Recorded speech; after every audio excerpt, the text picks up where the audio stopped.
ನಮಸ್ಕಾರ, ಸಿಟಿವಿ ನ್ಯೂಸ್ಗೆ ಸ್ವಾಗತ. ನಾನು ಲಾವಣ್ಯ ರವಿಚಂದ್ರ. ಮೊದಲಿಗೆ ಮುಖ್ಯಾಂಶಗಳು.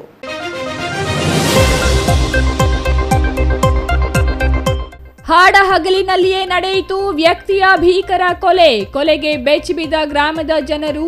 ಮಂಚೇನಹಳ್ಳಿ ತಾಲೂಕಿನ ಪೋಷಟ್ಟಹಳ್ಳಿಯಲ್ಲಿ ಘಟನೆ, ಜಮೀನು ವಿವಾದಕ್ಕೆ ಕೊಲೆಯಾಗಿರುವ ಶಂಕೆ. ಬೇಟೆಗಾರರ ಅತಿಯಾದ ಆಸೆಗೆ ಬಲಿಯಾಗುತ್ತಿರುವ ವನ್ಯಜೀವಿಗಳು. ಬಾಗೇಪಲ್ಲಿ ತಾಲೂಕಿನಲ್ಲಿ 20 ಕಾಡು ಹಂದಿಗಳನ್ನು ಜೀವಂತವಾಗಿ ಸಾಗಿಸುತ್ತಿದ್ದ ಆರೋಪಗಳು. 11 ಕಾಡು ಹಂದಿ ಸಾವು, 9 ಕಾಡು ಹಂದಿ ಜೀವಂತವಾಗಿ ವಶಕ್ಕೆ. ಆಕಸ್ಮಿಕವಾಗಿ ಕಾಲು ಜಾರಿ ಬಾವಿಗೆ ಬಿದ್ದ ವೃದ್ಧ ರೈತ, ನೀರಿನಲ್ಲಿ ಮುಳುಗಿ ಸಾವು. ಮುಗಿಲು ಮುಟ್ಟಿದ ಕುಟುಂಬಸ್ಥರ ಆಕ್ರಂದನ, ಶವ ಹೊರತೆಗೆದ ಪೊಲೀಸರು. ಶುಚಿತ್ವಕ್ಕೆ ಒತ್ತು ನೀಡಿ ರುಚಿಕರ ಅಡುಗೆ ತಯಾರಿಸಲು ಜಿಲ್ಲಾ ಹಿಂದುಳಿದ ವರ್ಗಗಳ ಕಲ್ಯಾಣಾಧಿಕಾರಿ ಕೆವಿ ಮಣಿರತ್ನಮ್ಮ ಸಲಹೆ. ಅಡುಗೆ ತಯಾರಿಕೆಗೆ ಬಾಗೇಪಲ್ಲಿಯಲ್ಲಿ ಪುನಶ್ಚೇತನ ಕಾರ್ಯಾಗಾರ. ವಾರ್ತೆಗಳ ವಿವರ. ಆತ 60 ವರ್ಷದ ರೈತ. ಹಿರಿಯ ನಾಗರಿಕನಾಗಿ ಬಡ್ತಿ ಪಡೆಯುತ್ತಿದ್ದ ವಯಸ್ಸಿನಲ್ಲಿ ಆತನ ಭೀಕರ ಕೊಲೆಯಾಗಿದೆ. ಕೊಲೆಗೆ ಕಾರಣ ಏನು ಅನ್ನೋದು ಇನ್ನೂ ಗೊತ್ತಿಲ್ಲವಾದರೂ ಕೊಲೆ ಮಾಡಿದ ಆರೋಪಿ ಪೊಲೀಸರಿಗೆ ಶರಣಾಗಿದ್ದಾನೆ. ಹಾಗಾದರೆ ಈ ಘಟನೆ ನಡೆದಿದ್ದು ಎಲ್ಲಿ, ಯಾವ ಕಾರಣಕ್ಕೆ ಕೊಲೆ ನಡೆಯಿತು ನೋಡೋಣ ಬನ್ನಿ.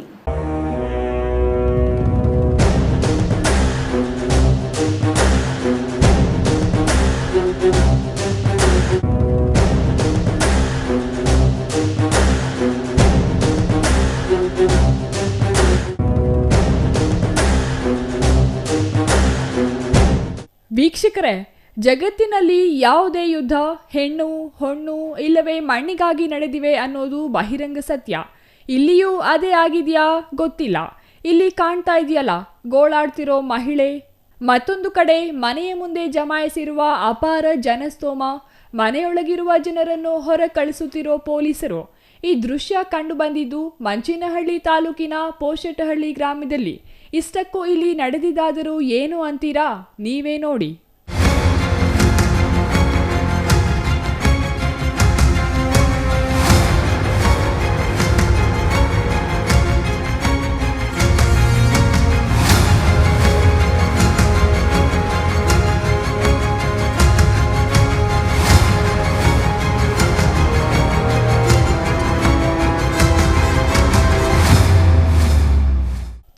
ಇದೇನು ಗೋಡೆಗೆಲ್ಲ ರಕ್ತ, ಸೋಫಾ ಮೇಲೆ ಕುಡುಗೋಲು ಅಂತೀರಾ? ಇದೇ ಕುಡುಗೋಲು ಇಂದು ಒಬ್ಬರ ಜೀವ ತೆಗೆದಿದೆ. ಈ ಗೋಡೆಗೆ ಎರಚಿರೋದು ಅದೇ ಕೊಲೆಯಾದ ವ್ಯಕ್ತಿಯ ರಕ್ತ. ಹೀಗೆ ಭೀಕರವಾಗಿ ಕೊಲೆಯಾದ ವ್ಯಕ್ತಿಯ ಹೆಸರು ಲಕ್ಷ್ಮೀ ನರಸಪ್ಪ ಅಂತ. ಈತ ಮಂಚೇನಹಳ್ಳಿ ತಾಲೂಕಿನ ಪೋಷಟ್ಟಹಳ್ಳಿ ಗ್ರಾಮದ ನಿವಾಸಿ, ವೃತ್ತಿಯಲ್ಲಿ ರೈತ. ಈತನಿಗೆ ಜಮೀನು ಎಷ್ಟಿದೆ, ಅದರಲ್ಲಿ ಯಾವ ಬೆಳೆ ಇಟ್ಟಿದ್ದಾನೆ ಅನ್ನೋದು ಇಲ್ಲಿ ಮುಖ್ಯವಲ್ಲ. ಆದರೆ ಈತನ ಕೊಲೆ ನಡೆದಿದ್ದಾದರೂ ಯಾಕೆ ಅನ್ನೋದು ಮುಖ್ಯ ಅಲ್ಲವೇ? ಹಾಗಾಗಿಯೇ ಈ ಮೃತದೇಹವನ್ನು ಒಮ್ಮೆ ನೋಡಿ.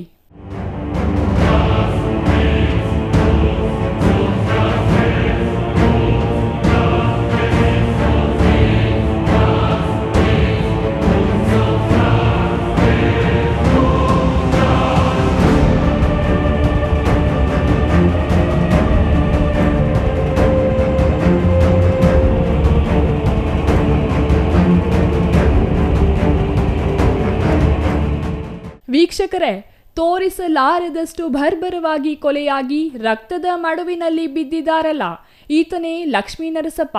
ಹೀಗೆ ಈತನನ್ನು ಭರ್ಭರವಾಗಿ ಕೊಲೆ ಮಾಡಿದವನ ಹೆಸರು ನಂದೀಶ್ ಅಂತೆ.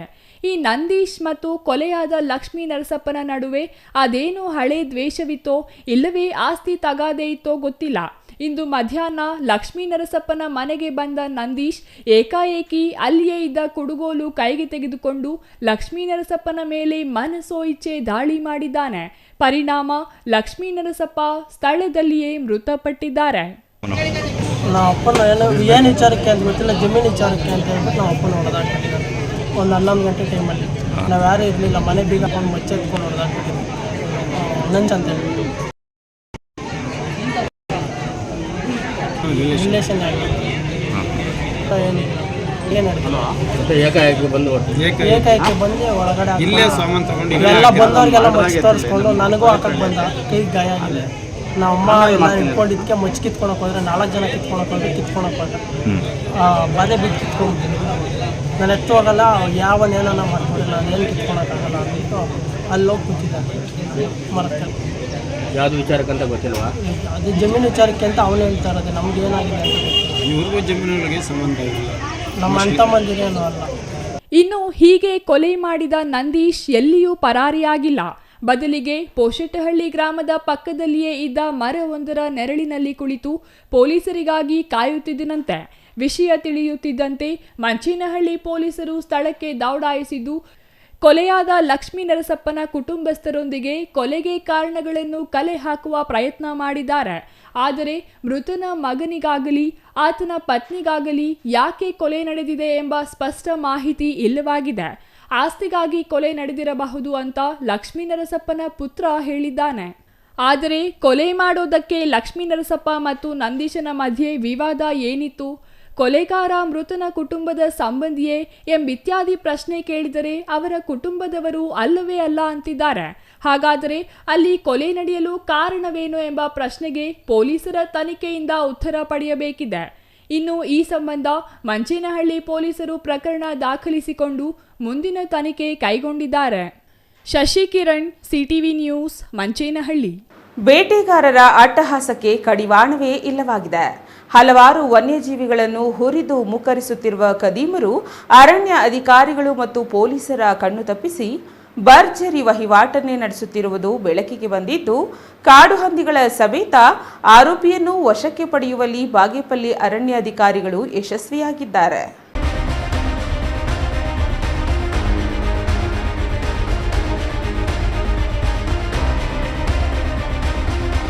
ಬಾಗೇಪಲ್ಲಿ ತಾಲೂಕಿನ ಪುಟ್ಟಬರ್ತಿ ಮತ್ತು ಗುಡೇಬಂಡೆ ತಾಲೂಕಿನ ಕಡೇಹಳ್ಳಿ ಗ್ರಾಮಗಳ ಸರಹದ್ದಿನಲ್ಲಿ ಕೆಲವರು ಅಕ್ರಮವಾಗಿ ಬೇಟೆಯಾಡಿದ ಜೀವಂತ ಕಾಡು ಹಂದಿಗಳನ್ನು ಸಾಗಾಟ ಮಾಡುತ್ತಿರುವ ಬಗ್ಗೆ ಬಂದ ಖಚಿತ ಮಾಹಿತಿ ಮೇರೆಗೆ ಬಾಗೇಪಲ್ಲಿ ತಾಲೂಕಿನ ಪಾತಪಾಳ್ಯ ಉಪವಲಯ ಅರಣ್ಯಾಧಿಕಾರಿಗಳು ದಾಳಿ ನಡೆಸಿ ಬುಲೆರೋ ವಾಹನದಲ್ಲಿ ಸಾಗಿಸುತ್ತಿದ್ದ 20 ಕಾಡು ಹಂದಿಗಳನ್ನು ವಶಕ್ಕೆ ಪಡೆಯುವಲ್ಲಿ ಯಶಸ್ವಿಯಾಗಿದ್ದಾರೆ. ಶನಿವಾರ ಸಂಜೆ ವೇಳೆ ಈ ಘಟನೆ ನಡೆದಿದ್ದು, ಭಾನುವಾರ ಬಾಗೇಪಲ್ಲಿ ವಲಯಾಧಿಕಾರಿ ಜಿ ವಾಸುದೇವ್ ಈ ಕುರಿತು ಮಾಹಿತಿ ನೀಡಿದ್ದಾರೆ. ಈ ದಾಳಿಯಲ್ಲಿ ಗುಡಿಬಂಡೆ ತಾಲೂಕಿನ ಕಡೇಹಳ್ಳಿ ಗ್ರಾಮದ ನವೀನ್ ಎಂಬ ಆರೋಪಿಯನ್ನು ವಶಕ್ಕೆ ಪಡೆಯಲಾಗಿದೆ. ಇದೇ ವೇಳೆ 9 ಜೀವಂತ ಕಾಡು ಹಂದಿ ಮತ್ತು 11 ಮೃತಪಟ್ಟ ಕಾಡು ಹಂದಿಗಳನ್ನು ವಶಪಡೆಯಲಾಗಿದೆ. ಜೊತೆಗೆ ಬೇಟೆಯಾಡಲು ಬಳಸಿದ್ದ ಬಲೆ, ಆರೋಪಿಗಳ ಮೊಬೈಲ್ ಫೋನ್, ಬುಲೆರೋ ವಾಹನ, 2 ಚಾಕು ಸೇರಿದಂತೆ ಇತರೆ ಸಾಮಗ್ರಿಗಳನ್ನು ವಶಪಡಿಸಿಕೊಳ್ಳಲಾಗಿದೆ. ಈ ಪ್ರಕರಣದಲ್ಲಿ ಆರೋಪಿಯನ್ನು ಮುಂದಿನ ಕಾನೂನು ಕ್ರಮಕ್ಕಾಗಿ ನ್ಯಾಯಾಧೀಶರ ಮುಂದೆ ಹಾಜರುಪಡಿಸಲಾಗುತ್ತದೆ. ನ್ಯಾಯಾಧೀಶರ ತೀರ್ಮಾನ ಮತ್ತು ಸೂಚನೆಗಳಂತೆ ಮುಂದಿನ ಕ್ರಮ ಕೈಗೊಳ್ಳಲಾಗುವುದು ಎಂದು ಜಿ ವಾಸುದೇವ್ ತಿಳಿಸಿದರು. ದಿನಾಂಕ 3/5/2025 ಅಂದು ಖಚಿತ ಮಾಹಿತಿ ಮೇರೆಗೆ ಉಪವಲಯಾಧಿಕಾರಿ ಪಾತಪಾಳ್ಯ ಶಾಖೆ ಮತ್ತು ಸಿಬ್ಬಂದಿಯವರು ಸುಮಾರು 8:30 ಗಂಟೆಗೆ ಪುಟ್ಟಬರ್ತಿ ಕಡೇಹಳ್ಳಿ ಬಾರ್ಡರ್ ಇಲಾಖಾ ಜೀಪ್ ನೋಂದಣಿ ಸಂಖ್ಯೆ KA40 G372 ವಾಹನದಲ್ಲಿ ಹಿಂಬಾಲಿಸಿಕೊಂಡು ಹೋದಾಗ ಒಂದು ಮಹೇಂದ್ರ ಕಂಪನಿಯ ಒಂದು ಜೀಪ್ ಪಿಕಪ್ ನೋಂದಣಿ ಸಂಖ್ಯೆ AP39 UE6418 ಸಂಖ್ಯೆ ವಾಹನ ಚಾಲಕ ನವೀನ್ ಬಿನ್ ರೆಡ್ಡಪ್ಪ ಕಡೇಹಳ್ಳಿ ಗ್ರಾಮ ಕಸ್ಬಾ ಹೋಬಳಿ ಗುಡಿಬಂಡೆ ತಾಲೂಕರವರನ್ನು ಹಾಗೂ ಬೊಲೆರೋ ವಾಹನದಲ್ಲಿ 20 ಸಂಖ್ಯೆ ಕಾಡು ಹಂದಿಗಳನ್ನು ಹಾಗೂ ಕಂಡು ಬಂದಿರುತ್ತದೆ. ಅದರಲ್ಲಿ 9 ಕಾಡು ಹಂದಿಗಳು ಜೀವಂತವಾಗಿದ್ದು 11 ಕಾಡು ಹಂದಿಗಳು ಮೃತಪಟ್ಟು ಕಂಡು ಬಂದಿರ್ತದೆ. ಮುಂದುವರೆದು 9 ಸಂಖ್ಯೆ ಜೀವಂತ ಕಡೆಯೊಂದೊಂದಿಗೆ 11 ಕಡೆ ಬರಹ ಕಾಡು ಹಂದಿಗಳು ಕೂಡ ನಮಗೆ ಸಿಕ್ಕಿದೆ. ಅದರಂತೆ ಈಗ ಕಾಡು ಹಂದಿಗಳನ್ನ ಮತ್ತು ಆರೋಪಿಯಾದ ನವೀನ್ ಬಿನ್ ರೆಡ್ಡಪ್ಪ ಅವ್ರನ್ನ ನಮ್ಮ ಮಾನ್ಯ ನ್ಯಾಯಾಧೀಶರ ಮುಂದೆ ಹಾಜರುಪಡಿಸಿ ಮುಂದಿನ ಪ್ರಕರಣವನ್ನು ದಾಖಲಿಸಿಕೊಳ್ಳಲಾಗುತ್ತದೆ. ಈ ಪ್ರಕರಣವನ್ನು ನಾವು ಕೈಗೊಳ್ಳುತ್ತೇವೆ. ಇನ್ನು ಬಾಗೇಪಲ್ಲಿ ತಾಲೂಕು ಆಂಧ್ರಪ್ರದೇಶದ ಗಡಿಗೆ ಹೊಂದಿಕೊಂಡಿದ್ದು, ಈ ಭಾಗದಲ್ಲಿರುವ ವನ್ಯಜೀವಿಗಳಾದ ಕಾಡು ಹಂದಿ, ಮುಳ್ಳು ಹಂದಿ, ನಾವಿಲು, ಜಿಂಕೆ ಸೇರಿದಂತೆ ಇತರೆ ಪ್ರಾಣಿಗಳನ್ನು ಕಳ್ಳಬೇಟೆಗಾರರು ಬೇಟೆಯಾಡುತ್ತಿರುವ ಆರೋಪಗಳು ಕೇಳಿಬರುತ್ತಲೇ ಇವೆ. ಅರಣ್ಯಾಧಿಕಾರಿಗಳು ಮತ್ತು ಪೊಲೀಸರ ಕಣ್ಣು ತಪ್ಪಿಸಿ ಕಾಡು ಪ್ರಾಣಿಗಳನ್ನು ಬೇಟೆಯಾಡುವ ಈ ಕಿರಾತಕರು ಅವನ್ನ ಮಾಂಸಕ್ಕಾಗಿ ಮಾರಾಟ ಮಾಡುತ್ತಿದ್ದಾರೆ ಎಂದು ಪ್ರಜ್ಞಾವಂತರು ಕಿಡಿಕಾರಿದ್ದಾರೆ. ಈ ಹಿಂದೆ ಲಾಕ್ಡೌನ್ ಸಮಯದಲ್ಲಿ ಜಿಂಕೆ ನವಿಲುಗಳು ಬಾಗೇಪಲ್ಲಿ ತಾಲೂಕಿನಲ್ಲಿ ಯಥೇಚ್ಛವಾಗಿ ಕಾಣಸಿಗುತ್ತಿದ್ದವು. ಆದರೆ ಇತ್ತೀಚಿನ ದಿನಗಳಲ್ಲಿ ಜಿಂಕೆಯ ಸಂತತಿ ಕಾಣದಾಗಿದ್ದು, ಇದರ ಹಿಂದೆ ಬೇಟೆಗಾರರ ಕೈಚಳಕವಿದೆಯೇ ಎಂಬ ಆತಂಕವನ್ನ ವನ್ಯಜೀವಿ ರಕ್ಷಕರು ವ್ಯಕ್ತಪಡಿಸಿದ್ದಾರೆ. ರಾತ್ರಿ ವೇಳೆ ಬೇಟೆಯಾಡುವುದು ಹೆಚ್ಚಾಗಿದ್ದು, ಈ ಸಂಬಂಧ ಜಿಂಕೆಗಳಿರುವ ಪ್ರದೇಶಗಳಲ್ಲಿ ಅರಣ್ಯಾಧಿಕಾರಿಗಳು ಇಲ್ಲವೇ ಪೊಲೀಸರು ರಾತ್ರಿ ಗಸ್ತಿನ ಮೂಲಕ ಬೇಟೆಗಾರರಿಗೆ ಬಿಸಿ ಮುಟ್ಟಿಸುವ ಕೆಲಸವಾಗಬೇಕಾಗಿದೆ. ಇದರಿಂದ ವನ್ಯಜೀವಿಗಳ ರಕ್ಷಣೆ ಮಾಡಿದಂತಾಗಲಿದೆ. ಇಲ್ಲವಾದರೆ ಈ ಹಿಂದೆ ಕಾಣೆಯಾಗಿದ್ದ ರೀತಿ ಮತ್ತೆ ಕಾಡು ಪ್ರಾಣಿಗಳು ಕಣ್ಮರೆಯಾಗುವ ಆತಂಕ ಇದ್ದು, ಈ ಕುರಿತು ಅಧಿಕಾರಿಗಳು ಗಮನ ಹರಿಸಬೇಕಾಗಿದೆ. Ganesh R, CTV news, Bagepalli.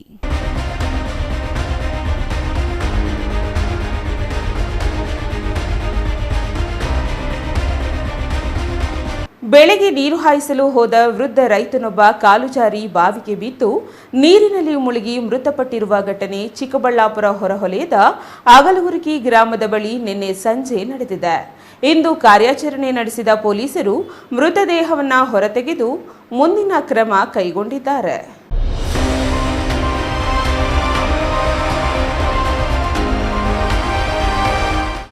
ಆತ ಸುಮಾರು 70 ವರ್ಷದ ವೃದ್ಧ ರೈತ.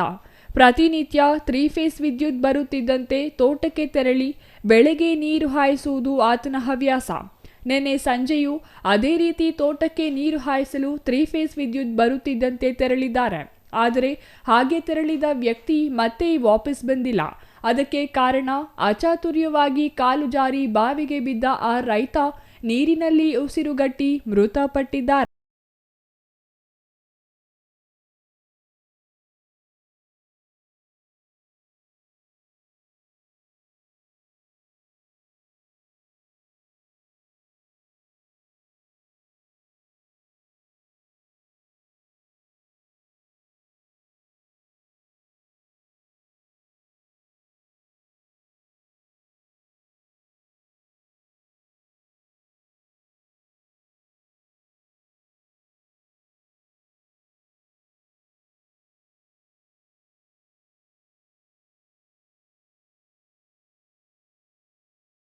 ಚಿಕ್ಕಬಳ್ಳಾಪುರ ಹೊರವಲಯದಲ್ಲಿರುವ ಅಗಲಗುರ್ಕಿ ಗ್ರಾಮದ ರೈತ ಮುನಿಕೃಷ್ಣಪ್ಪ ಎಂದಿನಂತೆ ಸಂಜೆ 6 ಗಂಟೆಗೆ 3 ಫೇಸ್ ವಿದ್ಯುತ್ ಬರುತ್ತಿದ್ದಂತೆ ಬೆಳೆಗೆ ನೀರು ಹಾಯಿಸಲು ಶನಿವಾರ ಸಂಜೆ ತೋಟಕ್ಕೆ ತೆರಳಿದ್ದಾರೆ.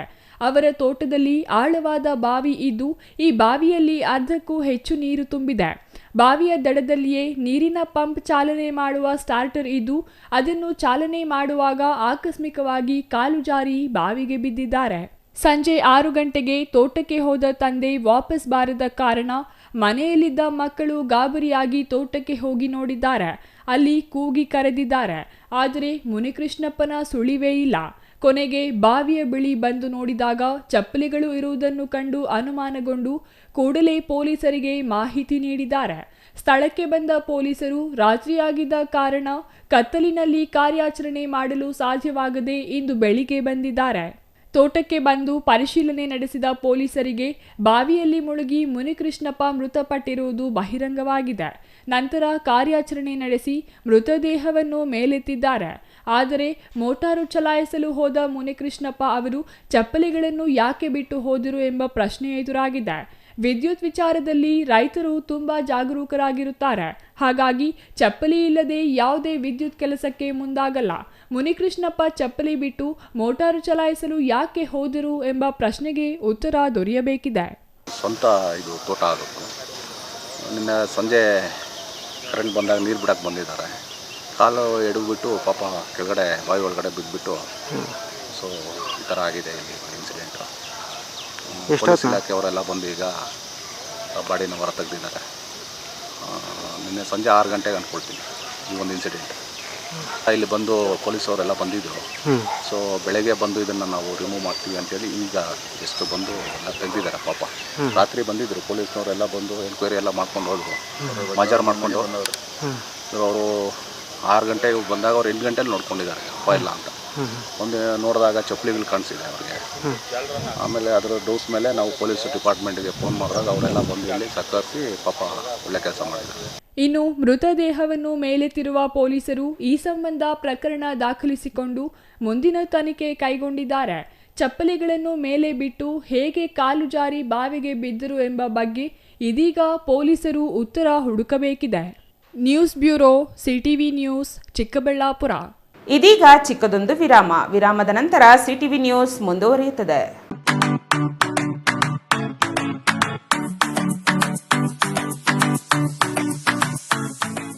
ವಿಷಯ ಗೊತ್ತಾಯ್ತಾ? ಮನೆ ಇಂಟೀರಿಯರ್ಸ್ಗೂ ಸಹ ಇವಾಗ EMI ಪೇ ಮಾಡಬಹುದು. ಮನೆ ಕಚ್ಚಿದ ಮೇಲೆ ಇಂಟೀರಿಯರ್ಗೆ ತುಂಬಾನೇ ತಲೆ ಕೆಡ್ಸ್ಕೊತೀವಿ. ಯುನೀಕ್ ಆಗಿರ್ಬೇಕು, ಡಿಫ್ರೆಂಟ್ ಆಗಿರ್ಬೇಕು, ಮಾಡರ್ನ್ ಆಗಿರ್ಬೇಕು ಅಂತ. ಇದಕ್ಕೆಲ್ಲ ಒಂದು ಸೂಪರ್ ಸೊಲ್ಯೂಷನ್ ಕೊಡಬೇಕು ಅಂದ್ರೆ SMH hardware and innovations Chikkaballapur. ಇಡೀ ಬ್ಯಾಂಗ್ಳೂರಲ್ಲಿ ಕಂಪೇರ್ ಮಾಡಿದ್ರೆ ಇವ್ರು ಕೊಡೋ ರೇಟ್ಸ್ ತುಂಬಾನೇ ಅಫೋರ್ಡಬಲ್. ಇವ್ರದೇ ಆದಂತ ಸ್ವಂತ ಮ್ಯಾನುಫ್ಯಾಕ್ಚರಿಂಗ್ ಯೂನಿಟ್ ಇದೆ. Make in India, 25 years of experience. 80% of their clients ಬ್ಯಾಂಗ್ಳೂರಲ್ಲೇ ಇರೋದು. ನಿಮ್ ಮನೆಗೆ ಬಂದು ವಿಸಿಟ್ ಮಾಡಿ ನಿಮ್ಗೆ ನೀಟ್ ಆಗಿ ಡಿಸೈನ್ ಮತ್ತು ಎಕ್ಸ್ಪ್ಲನೇಷನ್ ಮಾಡಿ ಯಾವ ತರ ಮಾಡಬಹುದು ಅಂತ ಕ್ಲಾರಿಟಿನೂ ಕೊಡ್ತಾರೆ. ಇಂಟೀರಿಯರ್ಸ್ ಗೆ ಬೇಕಿರೋ ಎಲ್ಲ ಐಟಮ್ ಇವ್ರ ಹತ್ರ ಸಿಗುತ್ತೆ. You will get it at the very best price ಅಂತಾನೆ ಹೇಳ್ಬೋದು. ಮನೆ ಹೊಸಲಿಂದ ಹಿಡಿದು ಹಾಲ್, ಬೆಡ್ರೂಮ್, ಕಿಚನ್ ಎಲ್ಲಾನು ಇವ್ರ ಹತ್ರ ನೀಟ್ ಆಗಿ ಡಿಸೈನ್ ಮಾಡ್ಕೋಬಹುದು. ಈ ವಿಡಿಯೋನ ಬೇಗ ನಿಮ್ ಫ್ರೆಂಡ್ಸ್ ಅಂಡ್ ಫ್ಯಾಮಿಲೀಸ್ಗೆ ಶೇರ್ ಮಾಡಿ, ತುಂಬಾನೇ ಯೂಸ್ ಆಗುತ್ತೆ.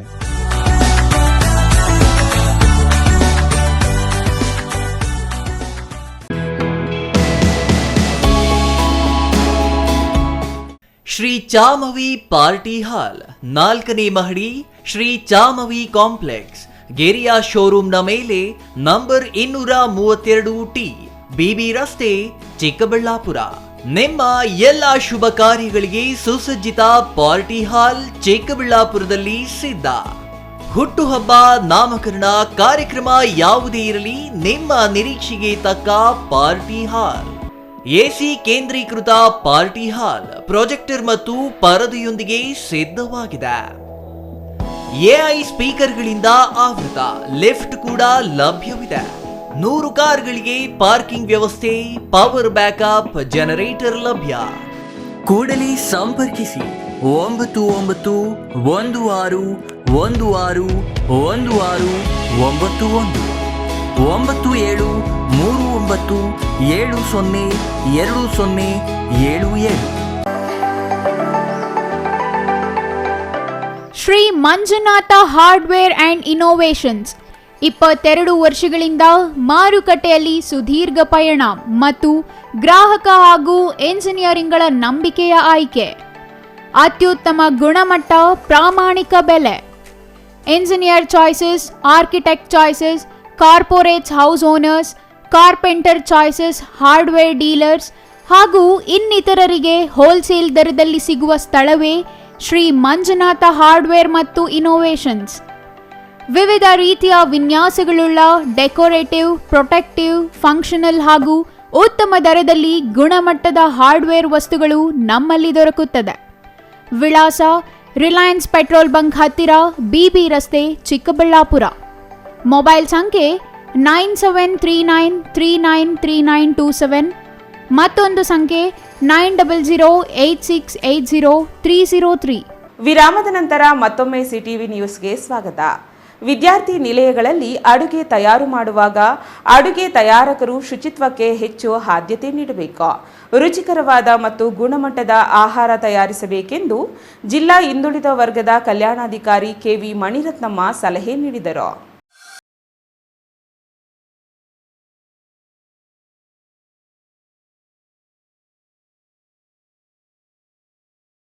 ಪಟ್ಟಣದ ಹಿಂದುಳಿದ ಕಲ್ಯಾಣ ಇಲಾಖೆಯ ದೇವರಾಜು ಅರಸು ಭವನದಲ್ಲಿ ಅಡುಗೆ ತಯಾರಿಕರಿಗೆ ಏರ್ಪಡಿಸಿದ ಪುನಶ್ಚೇತನ ಕಾರ್ಯಾಗಾರ ಉದ್ಘಾಟಿಸಿ ಮಾತನಾಡಿದ ಜಿಲ್ಲಾ ಹಿಂದುಳಿದ ವರ್ಗಗಳ ಕಲ್ಯಾಣಾಧಿಕಾರಿ KV ಮಣಿರತ್ನಮ್ಮ ಅವರು, ಅಡುಗೆ ತಯಾರಿಕರು ಪಾಕಶಾಲೆಗೆ ಪ್ರವೇಶಿಸುವ ಮುನ್ನ ವೈಯಕ್ತಿಕ ಸ್ವಚ್ಛತೆ ಕಾಪಾಡಿಕೊಳ್ಳಬೇಕು.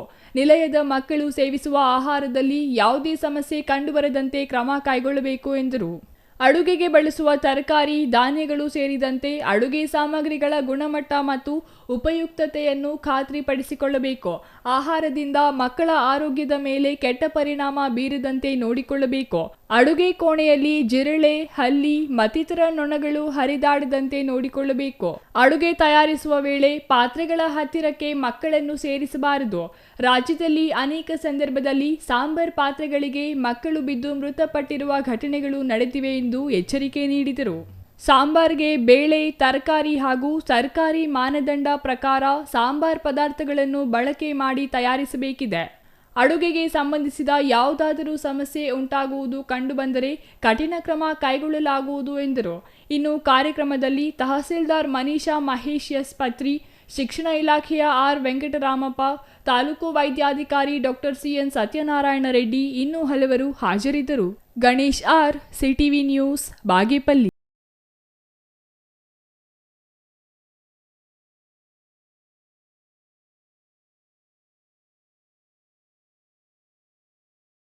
ಜಾತಿಗಣತಿಯಲ್ಲಿ ಪರಿಶಿಷ್ಟ ಸಮುದಾಯದ ಉಪಪಂಗಡಗಳು ಹೊಲೆಯ ಎಂದು ನಮೂದಿಸುವಂತೆ ಶಾಸಕ ಎಆರ್ ಕೃಷ್ಣಮೂರ್ತಿ ಮನವಿ ಮಾಡಿದರು.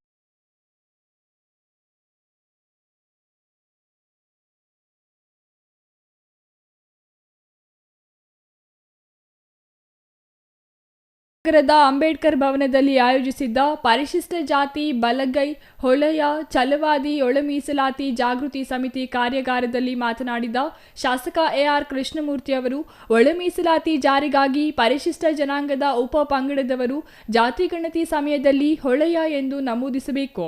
ಪರಿಶಿಷ್ಟ ಜಾತಿಯ ಸಮೀಕ್ಷೆಗೆ ಬಂದಾಗ ಮನೆಯ ಮುಖ್ಯಸ್ಥರು ಜಾತಿ ಕಾಲಂನಲ್ಲಿ ಹೊಲೆಯ ಎಂಬ ಪದವನ್ನು ನಮೂದಿಸುವ ಮೂಲಕ ಸಮುದಾಯದ ಉಳಿವಿಗೆ ನಮೂದಿಸಬೇಕೆಂದು ಕೋರಿದರು. ಜನ ಪರಿಶಿಷ್ಟ ಜಾತಿಯ ಲೋಕಸಭಾ ಸದಸ್ಯರು ಹೋರಾಟ ಮಾಡಿದರು. ಆದರೆ KR ನಾರಾಯಣ ಅವರು ಆ ರಾಜ್ಯದಲ್ಲಿ ಪರಿಶಿಷ್ಟ ಜಾತಿ, ಆದರೆ ಅವರ ಸಮುದಾಯ ಇಲ್ಲಿ ನಮ್ಮ ರಾಜ್ಯದಲ್ಲಿ ಹಿಂದುಳಿದ ವರ್ಗ. ರಾಮನಾಥ್ ಕೋವಿಂದ್ ಮತ್ತೊಬ್ಬರು ರಾಷ್ಟ್ರಪತಿಗಳಾದರು, ಅವ್ರ ರಾಜ್ಯದಲ್ಲಿ ಅವರು ಪರಿಶಿಷ್ಟ ಜಾತಿ, ಆದರೆ ನಮ್ಮ ರಾಜ್ಯದಲ್ಲಿ ಅವರ ಸಮುದಾಯ ಹಿಂದುಳಿದ ವರ್ಗ. ಇವತ್ತು ತಾವರ್ಚಂದ್ ಗೆಹ್ಲೋಟ್ ಅವರು ಇವತ್ತು ರಾಜ್ಯಪಾಲರಾಗಿದ್ದಾರೆ, ಅವ್ರ ರಾಜ್ಯದಲ್ಲಿ ಅವರು ಪರಿಶಿಷ್ಟ ಜಾತಿ, ಆದರೆ ಇಲ್ಲಿ ನಮ್ಮ ಜಾತಿ. ಈ ಸಂದರ್ಭದಲ್ಲಿ ಉರಿಲಿಂಗಪೆದ್ದಿ ಮಠದ ಜ್ಞಾನ ಪ್ರಕಾಶ ಸ್ವಾಮೀಜಿ ಹಾಜರಿದ್ದರು. Irasavadi Siddappaji, CTV news, Chamarajanagar.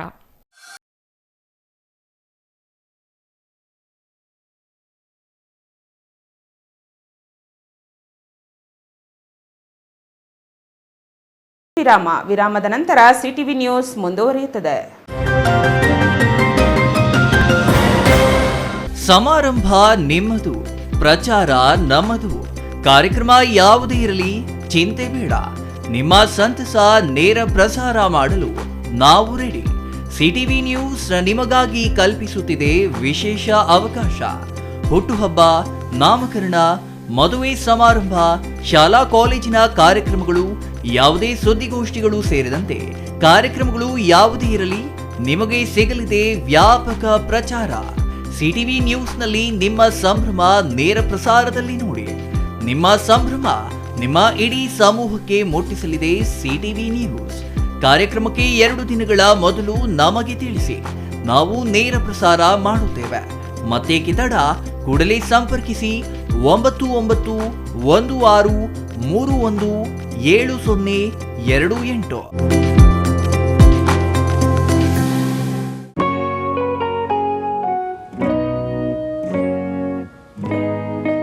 Sky ಮಹಿಳಾ ಅಡ್ಡ ವುಮೆನ್ಸ್ ಶೋರೂಮ್ ಬದಲಾದ ವಿಳಾಸದಲ್ಲಿ, ಗೌರಿಬಿದನೂರು ರಸ್ತೆ, ರೆಡ್ಡಿ ಎಲೆಕ್ಟ್ರಾನಿಕ್ಸ್ ಹತ್ತಿರ, ಚಿಕ್ಕಬಳ್ಳಾಪುರ ಟೌನ್. ಮೊಬೈಲ್ ಸಂಖ್ಯೆ 9916533636. 15 ವರ್ಷ ಮೇಲ್ಪಟ್ಟ ಮಹಿಳೆಯರಿಗೆ ಬೇಕಾದ ಎಲ್ಲ ತರಹದ ಬಟ್ಟೆಗಳು ಒಂದೇ ಮಳಿಗೆಯಲ್ಲಿ ಲಭ್ಯ. ಉತ್ತಮ ಗುಣಮಟ್ಟದ ಅತ್ಯಾಧುನಿಕ ಬಟ್ಟೆಗಳಿಗಾಗಿ ಭೇಟಿ ಕೊಡಿ. ಸ್ಕೈ ಮಹಿಳಾ ಅಡ್ಡ ನಿಮಗಾಗಿ ಇದೆ. 1-2 ಪೀಸ್ ಕೊಂಡರೂ ಹೋಲ್ಸೇಲ್ ದರದಲ್ಲಿ ನೀಡುತ್ತೇವೆ. ಎಲ್ಲ ತರಹದ ಆಕರ್ಷಣೀಯ ಸೀರೆಗಳು, ಮನಮೆಚ್ಚುವಂತಹ ಸೀರೆಗಳು, ಟಾಪ್ಸ್, ಲೆಗಿನ್ಸ್, ರೆಡಿ ಡ್ರೆಸ್ಸಸ್, ಮಹಿಳೆಯರ ಒಳ ಉಡುಪುಗಳು ಲಭ್ಯ. ಮತ್ಯಾಕೆ ತಡ, ಒಮ್ಮೆ ಭೇಟಿ ಕೊಡಿ. ಸ್ಕೈ ಮಹಿಳಾ ಅಡ್ಡ, ಗೌರಿಬಿದನೂರು ರಸ್ತೆ, ರೆಡ್ಡಿ ಎಲೆಕ್ಟ್ರಾನಿಕ್ಸ್ ಹತ್ತಿರ, ಚಿಕ್ಕಬಳ್ಳಾಪುರ ಟೌನ್. ಮೊಬೈಲ್ ಸಂಖ್ಯೆ 9916533636.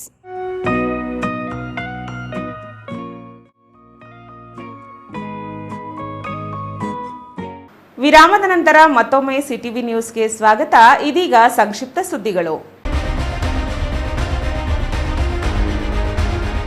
ದೇವನಹಳ್ಳಿ ಬಸ್ ನಿಲ್ದಾಣದಿಂದ ಹಳೆ ಬಸ್ ನಿಲ್ದಾಣದವರೆಗೂ ಚರಂಡಿ ಮಣ್ಣಿನಿಂದ ಮುಚ್ಚಿ ಹೋಗಿದ್ದು, ಇದನ್ನು ತೆರವುಗೊಳಿಸುವಂತೆ ಸಾರ್ವಜನಿಕರು ಒತ್ತಾಯಿಸಿದ್ದಾರೆ. ಇನ್ನು ಪುರಸಭೆ ಮುಂಭಾಗದ ಚರಂಡಿ ಹೂಳಿನಿಂದ ತುಂಬಿದ್ದು, ಮಳೆಗಾಲ ಪ್ರಾರಂಭವಾಗುತ್ತಿದ್ದು ಚರಂಡಿಯಲ್ಲಿ ನೀರು ಸರಾಗವಾಗಿ ಹರಿಯಲು ಚರಂಡಿಯಲ್ಲಿ ಹರಿಯುವ ನೀರು ರಸ್ತೆಯ ಮೇಲೆ ಬರುವುದರಿಂದ ಸಾರ್ವಜನಿಕರಿಗೆ ತೊಂದರೆಯಾಗುತ್ತದೆ.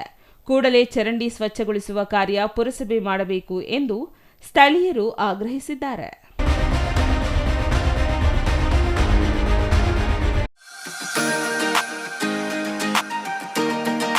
ಸಮುದಾಯದವರೇ ಮಾಡಿದ ಸಣ್ಣ ತಪ್ಪಿನಿಂದ ಮಡಿವಾಳ ಸಮುದಾಯ ಭವನ ಇದ್ದರೂ ಮತ್ತೊಂದು ಕಡೆ ಪ್ರತಿಭಾ ಪುರಸ್ಕಾರ ಮಾಡುವ ಸ್ಥಿತಿ ನಿರ್ಮಾಣವಾಗಿದೆ ಎಂದು ಮಡಿವಾಳ ಸಮುದಾಯದ ಗೌರವಾಧ್ಯಕ್ಷ ಅಶ್ವತ್ಥಪ್ಪ ಬೇಸರ ವ್ಯಕ್ತಪಡಿಸಿದರು. ಕೊರಟಗೆರೆ ಬೈಪಾಸ್ ರಸ್ತೆಯ ನವೀನ್ ಕಂಫರ್ಟ್ನಲ್ಲಿ ಮಡಿವಾಳ ಸಮುದಾಯದಿಂದ ಏರ್ಪಡಿಸಿದ್ದ ಪ್ರತಿಭಾ ಪುರಸ್ಕಾರ ಕಾರ್ಯಕ್ರಮ ಉದ್ಘಾಟಿಸಿ ಮಾತನಾಡಿದ ಯುವ ವೇದಿಕೆ ಅಧ್ಯಕ್ಷ ಕಾಂತರಾಜು ಅವರು, ಮಡಿವಾಳ ಸಮುದಾಯದ ಕೆಲ ಮುಖಂಡರಿಂದ ಸಮುದಾಯಕ್ಕೆ ಅನ್ಯಾಯವಾಗುತ್ತಿದೆ. ನಮ್ಮವರೇ ಮಡಿವಾಳ ಸಮುದಾಯ ಭವನದ ಬೀಗ ನೀಡಲು ನಿರಾಕರಿಸುವುದು ಖಂಡನೀಯ ಎಂದರು. ಈ ವೇಳೆ ಬಗರ್ ಹುಕುಂ ಕಮಿಟಿ ಸದಸ್ಯ ರಂಗಯ್ಯ, ನಿವೃತ್ತ ಶಿಕ್ಷಕ ಕೃಷ್ಣಪ್ಪ, ಗೌರವಾಧ್ಯಕ್ಷ ಅಶ್ವತ್ಥಪ್ಪ ಹಾಜರಿದ್ದರು.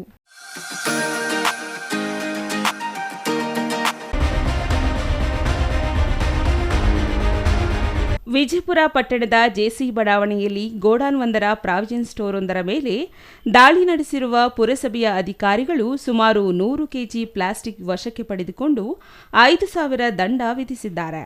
ಪುರಸಭೆ ಮುಖ್ಯಾಧಿಕಾರಿ ಜಿಆರ್ ಸಂತೋಷ್ ಮಾತನಾಡಿ, ಪಟ್ಟಣದಲ್ಲಿ ಪ್ಲಾಸ್ಟಿಕ್ ಬಳಸದಂತೆ ಜಾಗೃತಿ ಮೂಡಿಸಿದ್ದೇವೆ. 5,000ಕ್ಕೂ ಹೆಚ್ಚು ಕರಪತ್ರಗಳನ್ನು ವಿತರಣೆ ಮಾಡಿದ್ದೇವೆ.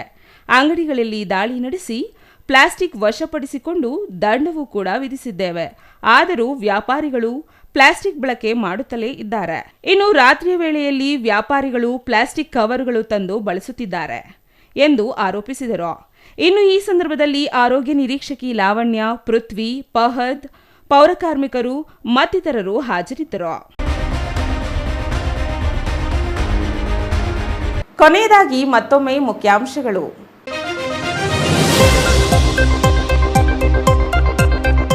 ಹಾಡ ಹಗಲಿನಲ್ಲಿಯೇ ನಡೆಯಿತು ವ್ಯಕ್ತಿಯ ಭೀಕರ ಕೊಲೆಗೆ ಬೆಚ್ಚಿಬಿದ್ದ ಗ್ರಾಮದ ಜನರು. ಮಂಚೇನಹಳ್ಳಿ ತಾಲೂಕಿನ ಪೋಷಟ್ಟಹಳ್ಳಿಯಲ್ಲಿ ಘಟನೆ, ಜಮೀನು ವಿವಾದಕ್ಕೆ ಕೊಲೆಯಾಗಿರುವ ಶಂಕೆ. ಬೇಟೆಗಾರರ ಅತಿಯಾದ ಆಸೆಗೆ ಬಲಿಯಾಗುತ್ತಿರುವ ವನ್ಯಜೀವಿಗಳು. ಬಾಗೇಪಲ್ಲಿ ತಾಲೂಕಿನಲ್ಲಿ 20 ಕಾಡು ಹಂದಿಗಳನ್ನು ಜೀವಂತವಾಗಿ ಸಾಗಿಸುತ್ತಿದ್ದ ಆರೋಪಗಳು. 11 ಕಾಡು ಹಂದಿ ಸಾವು, 9 ಕಾಡು ಹಂದಿ ಜೀವಂತವಾಗಿ ವಶಕ್ಕೆ.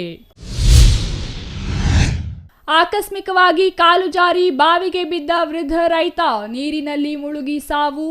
ಮುಗಿಲು ಮುಟ್ಟಿದ ಕುಟುಂಬಸ್ಥರ ಆಕ್ರಂದನ, ಶವ ಹೊರತೆಗೆದ ಪೊಲೀಸರು. ಶುಚಿತ್ವಕ್ಕೆ ಒತ್ತು ನೀಡಿ ರುಚಿಕರ ಅಡುಗೆ ತಯಾರಿಸಲು ಜಿಲ್ಲಾ ಹಿಂದುಳಿದ ವರ್ಗಗಳ ಕಲ್ಯಾಣಾಧಿಕಾರಿ ಕೆವಿ ಮಣಿರತ್ನಮ್ಮ ಸಲಹೆ. ಅಡುಗೆ ತಯಾರಿಕೆಗೆ ಬಾಗೇಪಲ್ಲಿಯಲ್ಲಿ ಪುನಶ್ಚೇತನ ಕಾರ್ಯಾಗಾರ. ಇದಿಷ್ಟು ಈ ದಿನದ ಸುದ್ದಿ. ನೋಡ್ತಾ ಇರಿ ಸಿಟಿವಿ ನ್ಯೂಸ್, ಇದು ನಿಮ್ಮ ಜೊತೆಗಾರ.